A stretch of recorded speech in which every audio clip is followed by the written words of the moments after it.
Hi, happy Monday, everybody. Welcome to the last week of our social policy class. I am very happy today for many reasons. It's actually sunny outside where I am in Connecticut, and that feels like something that we've been missing for a while. I'm also happy because I love the last week of the semester. I've been really enjoying the process of sort of seeing where everybody ended up throughout my different classes in terms of their final projects. And over the course of the next week, I'm going to have the chance to give you feedback both on your final paper that you submitted last week and also your presentation that you submitted last week. So thank you so much for doing that. I'm really excited to see where you all ended up. And I already know how hard you all worked. And I know this has basically been something that you started day one of the semester, right? So this is really 4 months worth of work. So this week is a short-ish week. The work for this week, for the most part, needs to be done by Friday so that I can make sure to get your grades in on time. Because the summer semester is starting next week. I know that doesn't quite seem possible. But I want to make sure that you have everything done before then. So your work for this week, I hope, is really straightforward. You have 2 articles to read this week, and I am a little bit biased. They're 2 of my favorite articles, and part of that is because they're written by some of my favorite people. So I think over the course of the semester, there might have been times where you thought that you weren't really sure how the topics that we've been talking could translate into different kinds of social work, or at least that's been often the experience in classes, this class when I've taught it before. And so one of your articles that you're reading this week is a little bit of a dive into macro social work jobs so that you can have a sense of ways in which policy and the work we've done this semester and the social problems you've worked on might translate into those kinds of jobs. And so Suzanne Pritzker, who's the co-author of your textbook, and hands down my favorite person to work with in terms of writing, did an article with one of her colleagues at the University of Houston, and they surveyed social workers in macro jobs to find out what did those jobs look like, what were they likely to be called, what kind of responsibilities did they have, what kind of competition did they have for those jobs.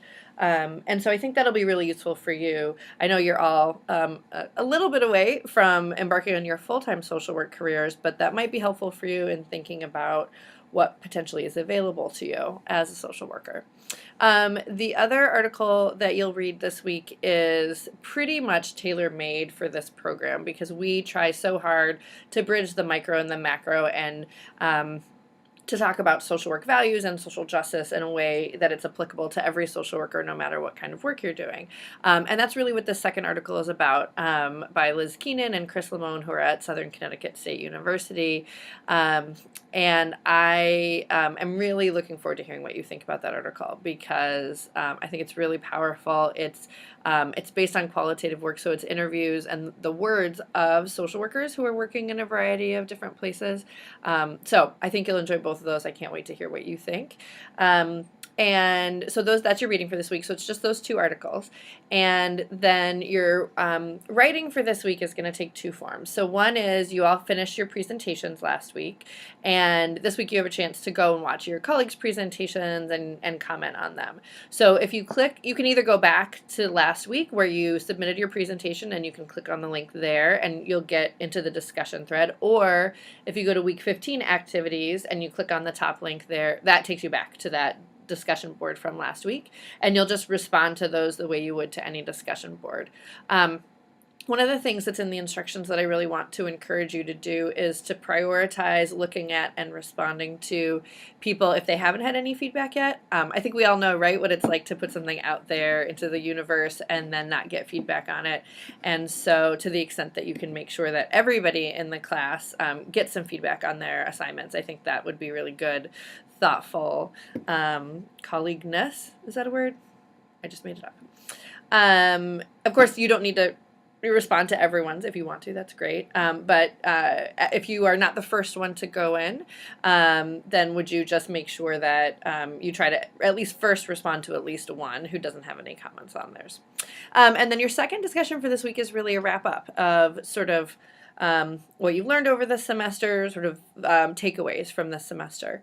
The other thing I wanted to spend a little bit of time talking about today is next semester. So this class and Policy 2 are really designed to build on each other.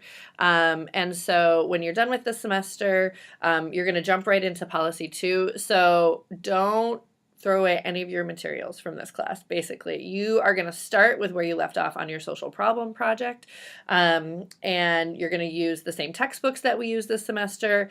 So keep your notes, keep your readings, keep your everything. Hang on to it all. You're going to need it in the faraway summer semester that starts on Monday. My goal is to have grades in no later than the end of this weekend. And so in order to do that, if there's anything that you have not turned in that you need to turn in, please make every effort to get everything in by Friday, and that will give me the best chance of getting your grades back to you. Two other super important things that you need to do. One is to fill out your course evaluation for this and your other class. So we at Sacred Heart take evaluations very seriously. So faculty, we report our course evaluation results. They're part of the process of deciding whether or not adjuncts get hired back. They're part of the tenure and promotion process of deciding which faculty members should stay. They're also just part of our professional growth, right? I change my teaching every semester based on the feedback that I got last semester, either through course evaluations or conversations with students. And so it's really up to you how you share that that information. Course evaluations are one great way to do it, and I encourage you to use those. You also should always feel free to reach out to faculty if you have questions or ideas or suggestions. I mean, we're here for you, and so I hope you really do that. Course evaluations have to be in by the 27th, and so you'll probably get a couple nagging emails from me this week. I can't see your evaluations at all. I can tell how many of my students have turned them in, but that's all I can see until well after grades are in. So please know that as well, that they're completely anonymous and they're really just designed to help us, improve the classes that you take. The other thing that we're going to ask you to do this week that I'm not allowed to submit a grade for you until you do it is that you should have gotten an email. Wow. That was a terrible, convoluted sentence. I'm sorry. You should have gotten an email from Dr. Marmo about something called TaskStream, and that's the program that we use to record student competencies that then we report to our accrediting body. I know all of that sounds really boring, and it kind of is, but it's necessary. If we don't successfully finish the accreditation process, that has consequences for all of us. So what that means is that we need to have a TaskStream submission from every single student for every single class. And so for this class, all you'll do is you'll click on that link and you'll upload the social problem project, so the final draft of the paper that you submitted. And there's instructions in the email that Dr. Marmo sent, and I'm going to attach the video to this announcement as well. And then you'll do the same thing for whatever the main assignment is in your other class. And so those are the things that you need to be done this week in order to be done with your second semester of the MSW program. You will get a couple of more reminders, nags from me about that. But if you're the kind to put together a to-do list, take out your pen. You're going to read the article by Dr. Pritzker and Professor Applewhite. You're going to read the article by Chris Lamone and Liz Keenan. You're going to respond to presentations from last week. You're going to do the discussion board and responses to that for this week. You're going to do your course evaluation, and you're going to do your task stream. When you're done with those 6 things, then you are officially done with this class this semester. So like I said, I'm going to hassle you a little bit the rest of this week. But I also really wanted to say, I know that all of you are juggling a ton of things. I don't know if any of you have ever taken a look at this whiteboard that's behind me while I'm doing these. But I know that your lives are as busy and packed as mine. And I don't know if you can see the very bottom of mine in the other category. It says keep 2 small children alive.